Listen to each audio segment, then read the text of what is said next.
Your Highnesses, Your Excellencies, Lords, ladies and gentlemen, welcoming to the opening dinner of the 16th, opening evening of the 16th IISS Manama Dialogue. I want immediately to thank His Majesty King Hamad bin Isa bin Salman Al Khalifa, His Royal Highness Prince Salman bin Hamad Al Khalifa, the Crown Prince and Prime Minister, and the government and people of Bahrain for again helping us to host this unique international security and regional diplomatic summit. Owing to the tremendous work done by this country in combating COVID-19 and the excellent cooperation between the IISS and the authorities in Bahrain, we are able to hold this Manama Dialogue with key delegates from some 20 countries attending in person. We have foreign ministers, state secretaries, national security advisors, chiefs of defense staff, and heads of prestigious international and regional organizations, all safely, physically present with us over the next 2 days. They will be able to conduct multiple bilateral and multilateral meetings, socially distanced, but face-to-face, for the first time in many months. We have also invited here in Bahrain a diverse group of some 15 young leaders from North Africa, the Gulf, and the wider Middle East to participate in this Manama Dialogue and engage the government leaders who we have convened. In addition, we have gathered over 350 delegates in our hybrid format who can debate with those whom we have assembled here in Manama. All of us at the IISS look forward to a very special event. Before we begin our program, allow me a few reflections on IISS work and the themes of this 16th Manama Dialogue. In the last year, the IISS has developed dynamically.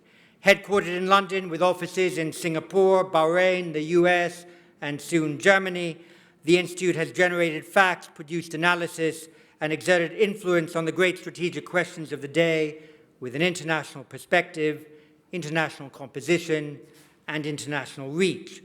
Last year at this summit, we presented special dossiers on ISR in the Gulf and Iran's influence networks. They remain very relevant. Since then, we have generated extraordinary data and analysis on strategic issues. Our Military Balance Plus database containing detailed information on the military holdings of 171 countries has become an ever more agile defense analysis platform. We have added impressive defense economics analytic and predictive capability and are increasingly able to identify key defense industrial supply chains. It's a great product. The Institute's Missile Defense Initiative, run with the German Foreign Ministry, involves all P5 countries and senior figures in the wider expert community and is framing the debate on this urgent issue. The IISS Russian military modernization dossier we published was judged the best net assessment of its kind. One major NATO government said it added to our internal assessments with new data and analysis. Our cyber dossier, which will reveal a new methodology for measuring cyber power, is nearly complete with 15 national net assessments. We have developed a brand new and impressive IISS digital data product called China Connects, with over 1,400 data points on China's digital Silk Road activities in 133 countries. No one wishing to understand the new digital great game that is being played can do without it. The IISS Armed Conflict and Strategic Surveys released this year contain expert analysis on Latin America, Africa, and the drivers of strategic change in Europe, the Middle East, and Asia. The Institute's Conflict, Security, and Development Program is being remodeled to provide the sharpest analysis possible on issues of geopolitical and geoeconomic resilience. We are arranging a Fullerton Forum in January 2021 in Singapore that will assemble some 100 senior officials from 25 countries to prepare for our major Shangri-La dialogue in 2021 that will convene, as always, the defense ministers and senior officials from some 40 countries to debate Indo-Pacific security. Coming back to today, we have released for this Manama Dialogue a special report on the strategic and geoeconomic implications of the COVID-19 pandemic. All our work at the IISS is aimed at analyzing the relationship between war, power, and rules. Thinking strategically requires understanding the realities of these three nouns. Power is being wielded in new ways and through different means. Wars appear shapeless and without clear end, and rules seem fragile or out of date. This year, we bore witness to a cooperation deficit in international affairs. Any new multilateralism to improve on things needs to be intelligently designed and placed on sound legal foundations. For those so-called like-minded states that are concerned about the evaporation of the rules-based order, there is a need to refocus efforts on international legal diplomacy to refresh a legal order that is fit for the strategic times. The ritual call to revive, reinvent, or create new multinational institutions is not enough on its own. As urgent is the need to debate openly the rules that should obtain in this new era, where the structures of the Westphalian system that generated modern public international law are under threat, and the actors that have claims to strategic effect are so often non-state groups or private corporations. States need to shape the international legal environment while they can. States that think of the global public good need to revive their extrovert skills to enhance the international legal order through deliberate diplomacy. The practice of carefully designed and well-explained statecraft can still serve to modernize international law and make it more attuned to the nature of contemporary challenges. However, that can only healthily take place when there is an open debate about how best to address the new requirements that have emerged in public international law because of the changing nature of international relations. We at the IISS argue that legal diplomacy should be conducted to embed carefully considered principles of international law, and such diplomacy is needed across a number of fronts. Just as domestic law can become out of step with an emerging social consensus, so international law, that is reformed at slower pace, can find itself out of sync with the evolving needs of legitimate statecraft.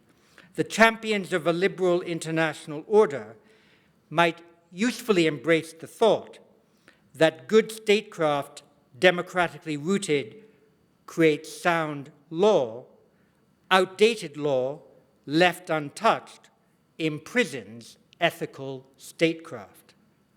Legitimate and ethical actions to deal with emerging threats need to be conducted within a strong international legal context, but that legal environment cannot be allowed to ossify so much that it renders ultra-vires, ethically sound responses that states need to consider within their strategic repertoire.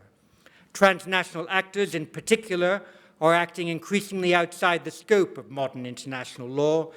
They ignore the state system, and the state system passes them by.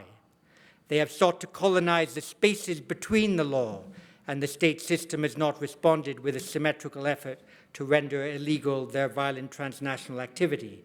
A requirement has therefore arisen to refresh the laws of armed conflict, to engage more effectively with non-state transnational armed groups, and to endow responsible states with the legal powers to contain and defeat them.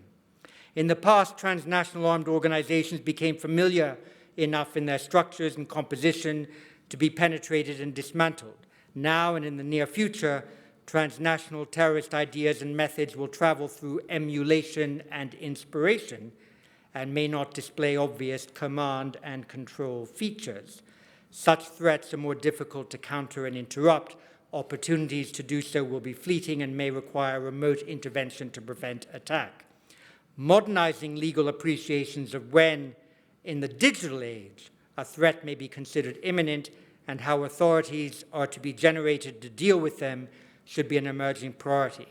But other elements of international law may also need review, including asylum and refugee law, cyberspace, and the regulation of private military companies and their activities. The treaty-based regulatory infrastructure of international security would also benefit from more attention. The progressive dismantling of much of the arms control architecture of the Cold War period leaves too much to a strategic game of chance. Balances of power are hard to maintain if there is no accounting of them available, no audit that is done, and no effective limits that are set. Perhaps, too, the principles of global public health have to be subject to a more widely accepted range of norms, if not actual law. The experience of the COVID-19 pandemic has invited understandable calls for more transparency about sources and transmission. There may be a new need for an international agency, for example, to help regulate the flow and supply of personal protective equipment and vaccines to ensure that health nationalism does not defeat global health security. Tending to the legal and institutional structure of international society is important. The last year has shown again the power of the national approach and impulse in geopolitics. Strategic self-determination is fueling more efforts by states to stand out and develop their own strategic identity, rather than have one shaped for them by regional or institutional affiliations alone. Often, this can have malicious effects on the state system. On other occasions, it can lead to outcomes that may break some taboos, but open up new opportunities. The decision by the United Arab Emirates and Bahrain to establish diplomatic relations with Israel in September 2020 falls into this category. It is not an admission of agreement with Israel on the delicate and vital Palestinian issue, nor an endorsement of all of its policies. It is instead an appreciation that direct contacts assist cooperation where strategic interests are aligned and supports more effective dialogue where differences remain. There is an important lesson here for international relations as governments come to office eager to shape international relations along lines with which they are domestically familiar. Some may wish to define the like-minded in narrow terms. It is normal to start classic diplomacy and legal diplomacy with those who have similar instincts and share the same reasoning. Agreement is easier to reach with those with whom you already agree on most everything else. But those who argue passionately about inclusion in domestic politics should take care to avoid being too exclusive in their international relations. Universal accord on delicate questions of international governance is an elusive and quixotic goal. Starting from a narrow base must still have the goal of achieving a wide platform of support. Assuming that one's own domestic model of governance is for everyone displays a missionary zeal that is unbecoming in modern times. Throughout the world, there are unhappy examples of states wishing to export their government, economic, and other models to others without regard for the specific conditions that exist elsewhere. Principles of good governance, both domestic and international, can arise from a variety of legitimate sources. I say all this as we swing perilously on the hinge between an old rules-based order that seems poorly maintained for contemporary purposes and a new order yet to be well engineered and strategically designed. This Manama Dialogue will consider many of these issues against the background of the new power shifts, turbulent conflict, and dramatic diplomacy of 2020. On Friday night, Bahrain time, each year, we have a statement from someone who has played a large role in shaping the strategic agenda. Tonight, we will hear shortly from the U.S. Secretary of State, Mike Pompeo. Secretary Pompeo only recently returned from an extensive trip to the region and will speak to us and take questions in Washington. He has been very active on many of the files that have been most important in the region: the Abraham Accords, the conflicts in Afghanistan, Syria, Yemen, and Libya, and of course, the regional policy of the Islamic Republic of Iran. He may not remember, but the first time I met Mike Pompeo was in London many years ago. He had just arrived after a trip to Vienna where he and Senator Tom Cotton had traveled to be briefed by the IAEA on Iran's nuclear program. We had quite a technical discussion on P1 and P2 centrifuges, the numbers and formation of cascades that had been constructed, the degree to which there might remain traces of molybdenum or vanadium following enrichment processes, and the quality of their technical advances. We sat opposite each other. We did not agree on everything at the start of dinner, My memory may be faulty, but I think I ordered my steak medium rare and he ordered his well done. Anyway, the conversation was certainly strategic and we talked of many things. Mr. Secretary, welcome to the 2020 IISS Manama Dialogue. We look forward to your opening remarks and then to a vigorous exchange of views. Mr. Secretary, the floor is yours. Thank you so much. Thanks, John, and thanks for that introduction and the thoughtful words at the beginning of your remarks. And I do remember our dinner back when my life was a little less busy. And sadly, the set of issues that we were discussing that night, the challenge of Iran's nuclear program, still remains in front of us. I want to say greetings to His Majesty King Hamad, the Governor of Bahrain, the IISS Manama Dialogue participants, esteemed ministers, and everybody joining all around the world, both online and in person. Thanks for giving me this opportunity. It is truly an honor to open the 16th Manama Dialogue, my first time speaking to this distinguished audience. This forum's ongoing success speaks enormous volumes about your institute's reach and the powerful role that Bahrain plays in advancing peace and prosperity around the world, and I'll come back to that topic. Look, just this week, our two countries launched an important and comprehensive strategic dialogue. I was happy to chair that. Today, John asked me to talk about a number of things, including the Trump administration's approach to foreign policy more broadly, our achievements with our partners in the Middle East, which I believe are truly historic, and a few lessons learned, perhaps as well. And after that, we'll have a good conversation, a robust Q&A. I want to spend my opening moments by briefly laying out some bedrock principles that have guided the work of our administration. I delivered a speech last year titled "A Foreign Policy from the Founding." And that has a particular meaning in the United States, but it ought to have meaning to all of us today. I explained how this administration has anchored our efforts in the tradition of America, our first principles. It was James Madison who wrote in Federalist 41 that security is an avowed and essential object of our union, of the American Union. Our founders understood that our government's primary duty is to put America's security first. We believe that's true for every sovereign nation. They also favored, our founders, a prudent and restrained foreign policy. They knew that in spite of the fact that our country was powerful, our resources weren't infinite. But even when our nation was young, they also knew the true value of American leadership abroad and what we could accomplish for our people and for the world. And Trump administration has tried to get that balance just right. Look, our signature successes in the Middle East demonstrate what happens when we get it right. 4 years ago, almost exactly, this administration saw that the true cause of conflict in the Middle East wasn't the Israel-Palestinian conflict, but ISIS and the leadership in the Islamic Republic of Iran, the world's largest state sponsor of terror. We started our approach to the Middle East by leading the fight against ISIS. We had 82 partners, eliminating the caliphate in relatively short order. This was a remarkable multilateral victory. It deserves more attention in my judgment. We did this well, we did this right, and the world remains safer today as a result of that enormously good collective effort. On Iran, we simply saw the regime for what it is, an anti-Western, anti-Semitic government that terrorizes its neighbors and its own people, period, full stop. We learned the lessons from the prior administration's appeasement. Sending pallets of cash didn't change Iran's behavior.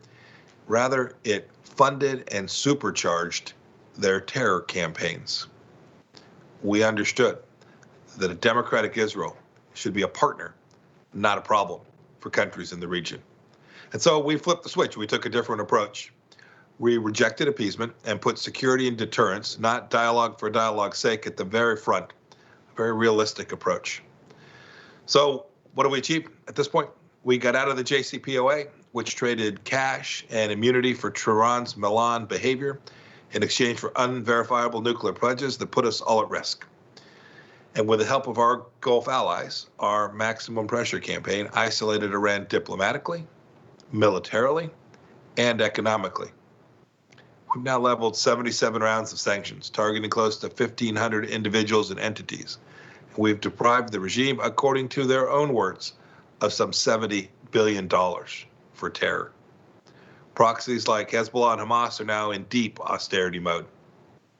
We're standing with the Iraqi Prime Minister, my friend Khatami, in his push against the Iranian-backed militias, and with the people of Lebanon as they reject Hezbollah's corrupt rule. In fact, we've seen multiple countries designate Hezbollah as a terrorist organization and refuse landing rights to Mahan Air, Iran's terror airline. Look, we also took the regime's chief terrorist, Qasem Soleimani, off the battlefield. It showed what a real red line looks like. And we know too. We know our campaign is working because now the Iranians are desperately signaling their willingness to return to the negotiating table to get sanctions relief. This effort in the Middle East isn't just about countering Iran, as vital as that is. American strength and resolve have given the leaders in the region the space and, importantly, the confidence to pursue peace and prosperity.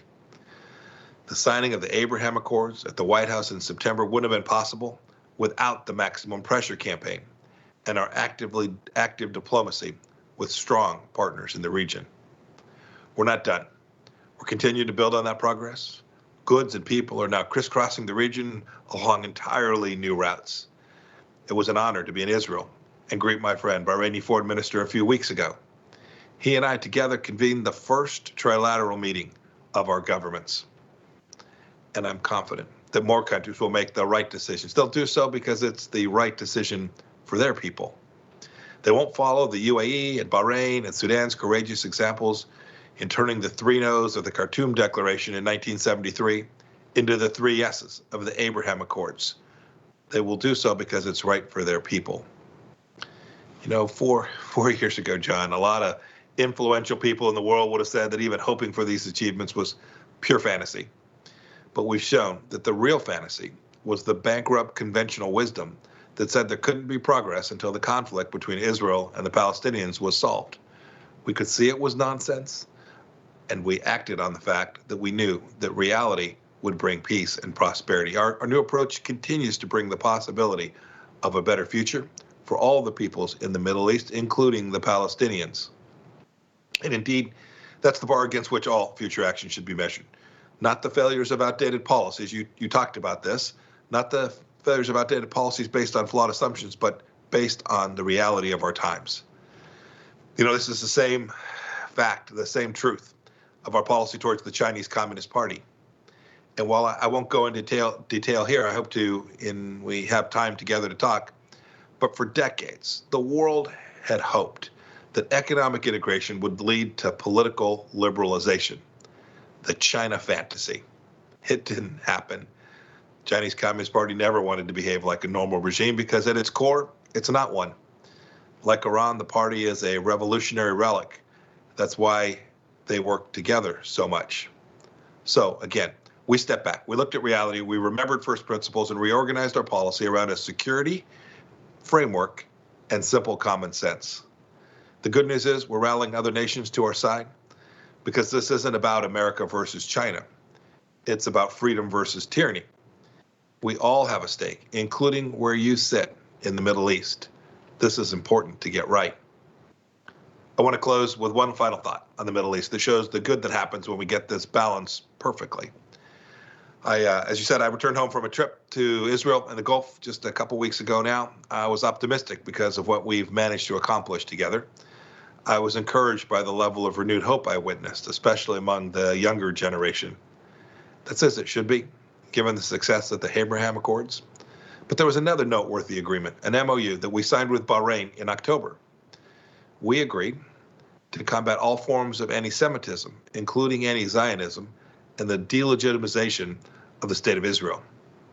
It's the first time our Arab partners formally joined in this effort. It's one way that the Abraham Accords are more than just a peace on paper or between palaces, but among people of the book who share warmth and respect. The descendants of Ishmael are standing with the descendants of Isaac. As an American, I'm proud of that accomplishment. My country was founded on religious freedom and respect for inalienable rights. And those are ideals that we should all uphold. And we know this. When America stands confidently for our founding values, certain that they are exceptional, good, and true, our friends benefit enormously as well. So let's keep at it. Let's not return to the fantasies, the fictions that emboldened our enemies, weakened our friends, and undermined our collective security. Let's keep pressing Iran, standing with our allies, and building on our gains. The last 48 months have proven that a foreign policy grounded on reality and our proudest tradition actually works for the benefit of all of us. Thanks for having me. May God bless you, and I look forward to our conversation. Mr. Secretary, thank you very much indeed. And I hope you can hear a round of applause in the room.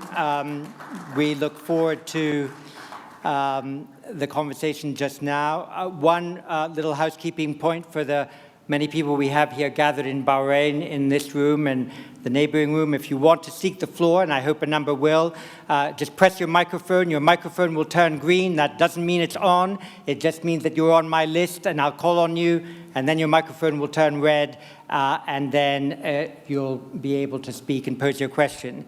And I've got 3 or 4 people already, but let me please perhaps take the cliched privilege of the chair and ask Secretary Pompeo the first question. You spoke a great deal about the challenges posed by the Islamic Republic of Iran. And last year, as I mentioned in my opening remarks, we produced a major 180-page dossier that analyzed all of the various groups with which Iran engages in the Middle East, dozens and dozens of different groups that are part of Iran's influence networks. And our judgment at the time and the conclusion of the report is that the Islamic Republic of Iran considers their influence networks in the Middle East as their most important strategic asset, possibly even more important than their nuclear program or their ballistic missile program.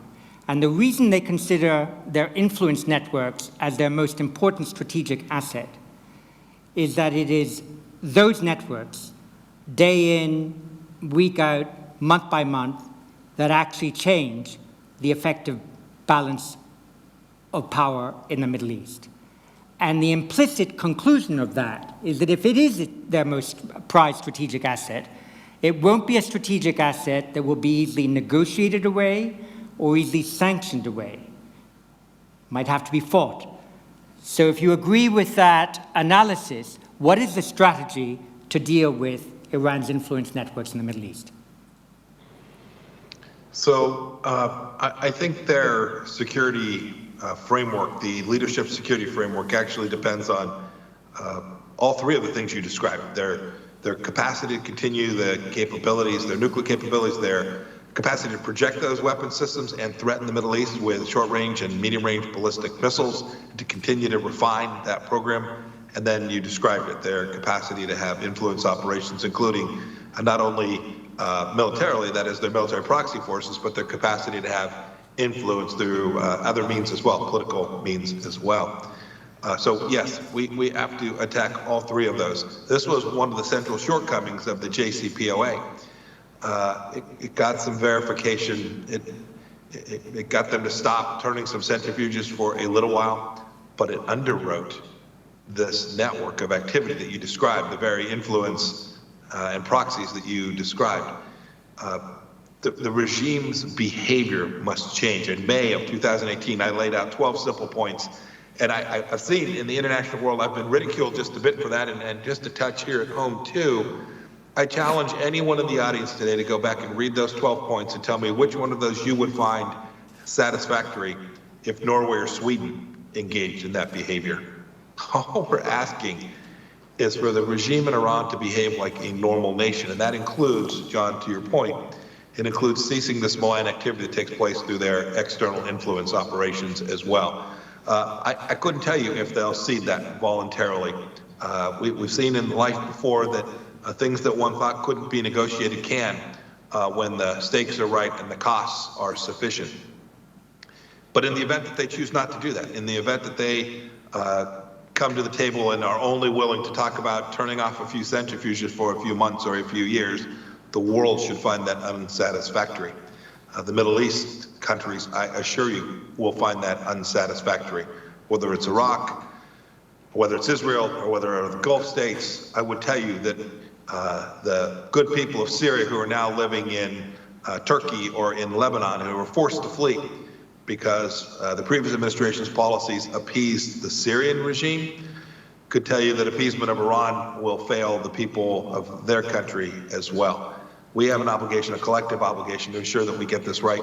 We ought not cut short a negotiation. We ought not reduce the driver that creates the need for the Iranians to negotiate and be satisfied with the simple idea that we'll get some verification and the capacity for us to stare at some centrifuges and verify every day that they're turned off for just a little while. Look, we've seen what happens. The moment they want to turn them back on, they can do it. It doesn't take very long to spin up a centrifuge. And we see that today. They're at 3.67. They passed a law in the last 48 hours saying they were going to go to 20% enrichment. This tells you that the failure of that agreement was centrally understood by the fact that they can continue to enrich inside of their country. And as long as they have that capacity, they hold the world hostage. We can't permit that to happen. Our administration was clear about this. I hope the entire world will remain clear about the need to truly push back against the broad threat that the regime in Iran poses today, not only from its nuclear program and missile program, but as you spoke about, the other tools that they use to influence and to undermine other nations.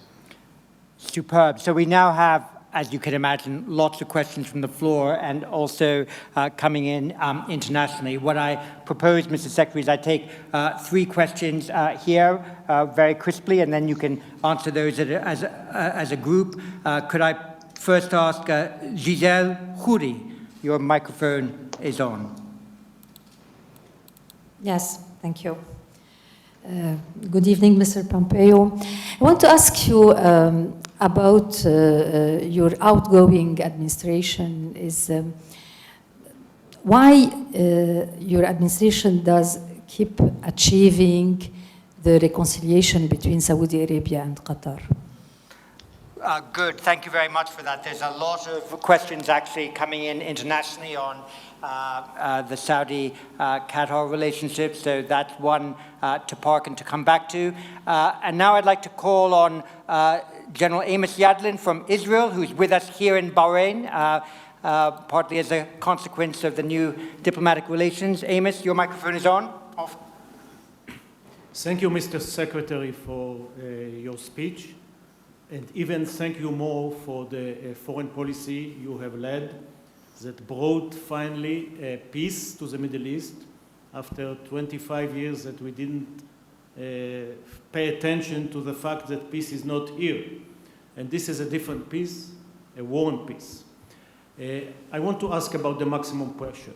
How you assess your achievement in the maximum pressure, since unfortunately we see the Iranians closer to the threshold with more enriched uranium and more centrifuges, and just today they announced that we will have another 2 centrifuges in the tunnel under the mountain in Fordo. What can you do in the 50 days that left to your administration, and what is your recommendation for the next administration? Thank you. Thank you. And also here in Bahrain, John Rain.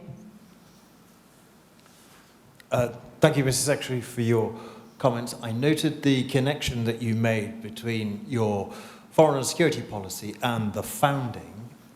There's another founding with which, of course, the US is intimately connected, which is the founding of the post-World War II international order. You gave a very good example of successful collective action in the coalition which the US led against Daesh. I just wanted to ask you, as you look to leaving office, what would you advise constitutes the elements of good collective security and multilateralism, with particular reference to this region?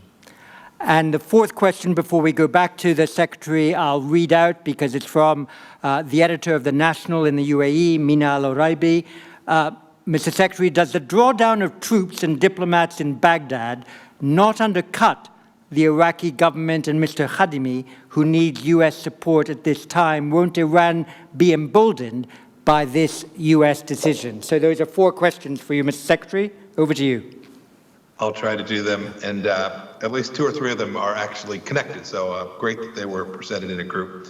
First, look, we are very hopeful that the dispute between the Saudis and the Qataris can be resolved.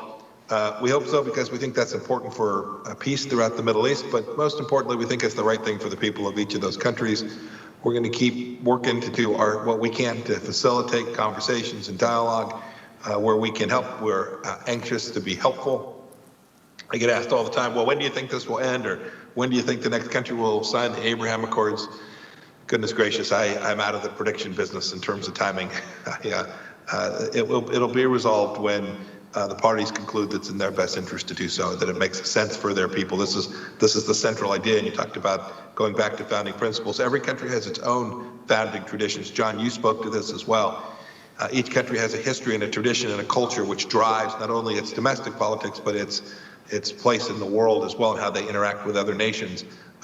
In this case, these 2 countries often have different histories, different reflections on the actual history, and the view from the United States is that this conflict is time to be resolved, that the region will be better off, more prosperous, and more peaceful when it is in fact resolved. And so my team, our team at the White House, Mr. Kushner, all of us have been engaged in trying to find a good, solid path forward for them, which they can both be happy with, and which won't be just a piece of paper or ephemeral, temporary, but in fact will be built on a foundation that is lasting. Amos, you asked about the maximum pressure campaign and what we might do in the next 50 days. Look, I know everyone's staring at January 20th. We're just continuing to do the good work. We started as quickly as we could. We built it. I remember when I was the CIA director, when we first started our understanding of the Middle East, I remember reading from around the world that American sanctions alone wouldn't deliver.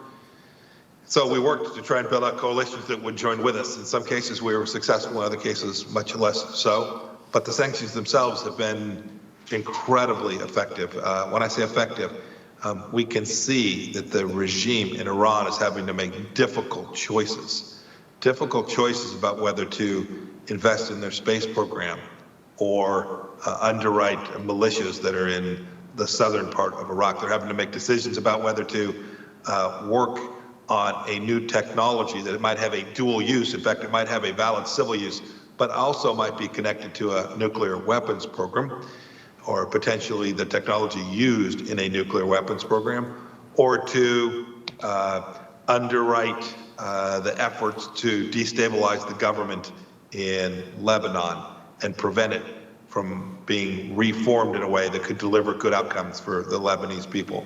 So in that sense, it has worked tremendously. It has now put the Iranian leadership in a very difficult place where they've got to make these hard choices. And they are looking to see if they can't convince the world that, no, the Trump administration had this wrong. You should fund us. You should underwrite us. You should appease us. You should let us have money. You should let European companies come back into our country so that we can build out on all of these terror programs and these malign activities around the world. I think it's fundamentally the wrong direction. You asked my wisdom for the next administration. They're plenty smart enough. They'll figure their way through this. What I would say is to the world, that can't be the right direction. It cannot be that the right direction is to allow Iran to continue to buy and sell weapons again. It can't be the case that the right direction is to allow Iran to have access to Western technology and Western capital again. Those are the things we have seen that destabilize the Middle East, that make it riskier for people, whether they're in Egypt or Kuwait or in Bahrain. It makes them less able to live their lives in ways that aren't under threat from this theocratic terrorist regime. Down that path lies what we have all seen, a real risk to the stability of the region. The third question was an interesting one about reference to our founding and the founding of the international order and the history of multilateralism. I recall giving a speech in Brussels early on in my time as Secretary of State. I believe I walked off stage without so much as 2 people clapping. it was because I went there that day to talk about our view of how multilateralism can work and when it ultimately fails the very mission that it is set out to do. And so we talked about how America was going to think about it. There have been multilateral institutions which we have supported, expanded, made better. I would argue NATO is in a much better place today than it was 4 years ago. We had a NATO foreign ministers meeting this past week.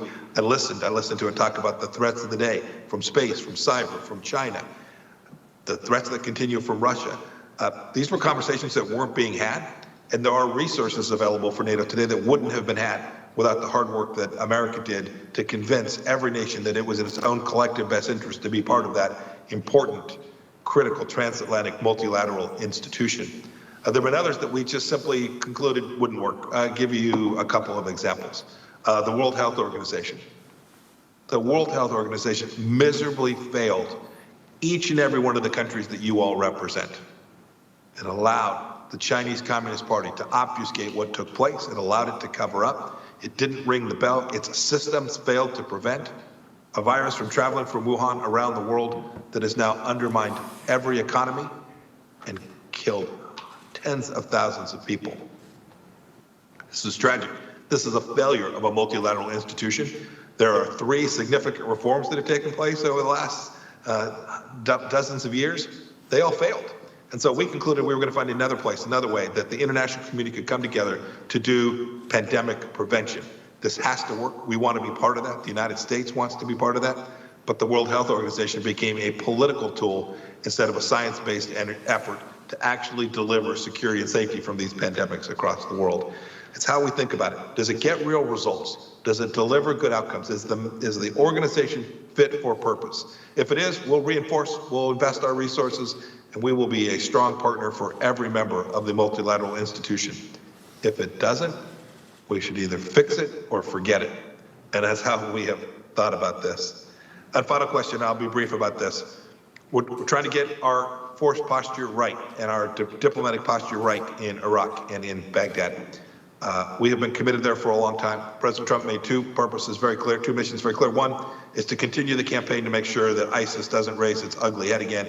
And second, to work to make sure that the leadership in Iraq was on the right mission and was focused on its independence and sovereignty and freedom to be out from under the jackboot of the Iranian regime. I think the things that we have done there to date have made that more likely, more probable. We've welcomed all the efforts that the Gulf states have made to help Prime Minister Khatami be successful. The United States is committed to trying to do that. But Iraq's leadership has a responsibility to my team, to our diplomatic team, and to those of you who have embassies in the Green Zone as well, to do the hard work to make sure that those diplomatic posts are safe and secure. And when they can do that, we're happy to be present and to work. When they can't, we're going to do the right thing for our own security posture, all the while making sure that we are fully committed to the sovereignty and independence of Iraq. That's superb. With your permission, we'll take 3 or 4, a second round, and I'll ask everybody to be crisp. From Germany, Bastian Giegerick.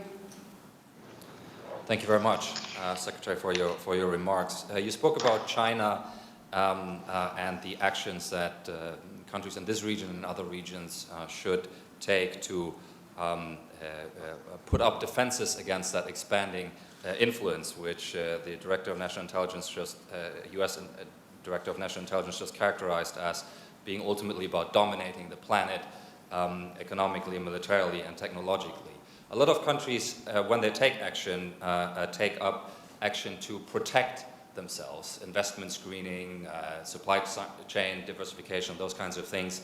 What would you advise countries in this region and elsewhere to do beyond those protective measures to put a counterpoint to that development that the U.S. has described?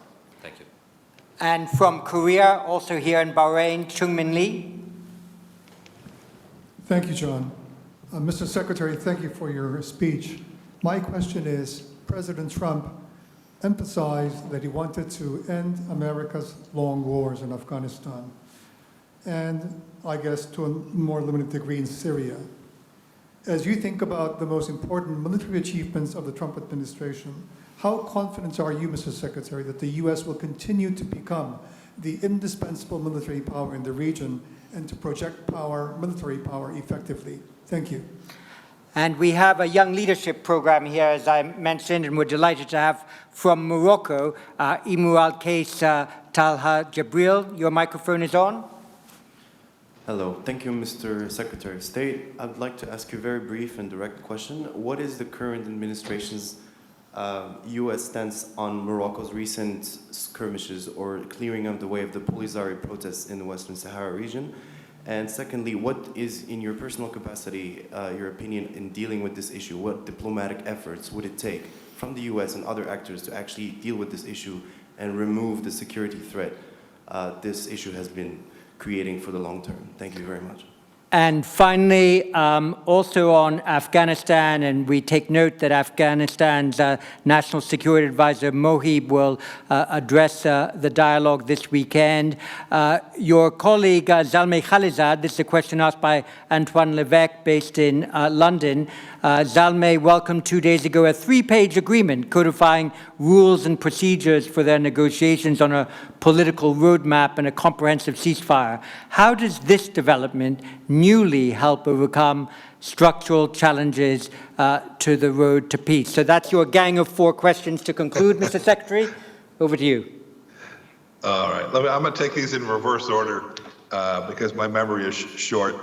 Look, the agreement that was reached a couple days back, setting the roadmap for the discussions, was a preliminary agreement for sure, but an important one, a hurdle that had to be crossed in the same way that we had to cross a hurdle back in February when we got the parties together for the first time as a truly historic moment where the Afghans came together and agreed that they would sit across the table from each other and begin to resolve what is, depending on your start point, 20 or 40 years of conflict. I think those of us who've been at this for a while recognize that these things take time to resolve. There's a deep-seated history. There's lots of challenges, different views.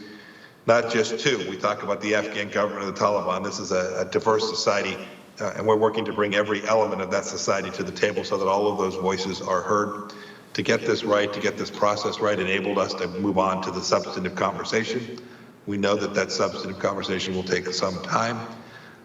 We also know that today that the violence that's taking place in Afghanistan is unacceptably high, and we need to begin to have this conversation against the backdrop of much lower violence levels. I am optimistic. I was in Doha, goodness, now 2 weeks ago or 3 weeks ago, met with the Afghan negotiating team and the Taliban negotiating team. In each case, they demonstrated a willingness. They had lots of different views, making clear that this was going to be something that would have to be a hard-fought negotiation. But to a person, I made clear to them that the violence levels can't continue while these negotiations go on. It won't work. And so we've asked all of them to stand back and indeed stand down in that respect. I hope we can begin to start to address some of the front-end issues about a ceasefire here before too long. The next to last question was about Morocco. Well, look, we've put a statement about Morocco. Our policy hasn't, frankly, changed very much from where we were 6 months or even 24 months ago. We hope that the Moroccans can find a way through this. We just like in most conflicts in the world, our view is that it ought not be resolved through military means, but through a set of conversations that can deliver good outcomes. The second question was about power projection and about our military power projection in particular. Yes, President Trump has made very clear he wants fewer American young men and women in harm's way. That's good if you're a Secretary of State, because it says that he's counting on you to figure out how to resolve these problems.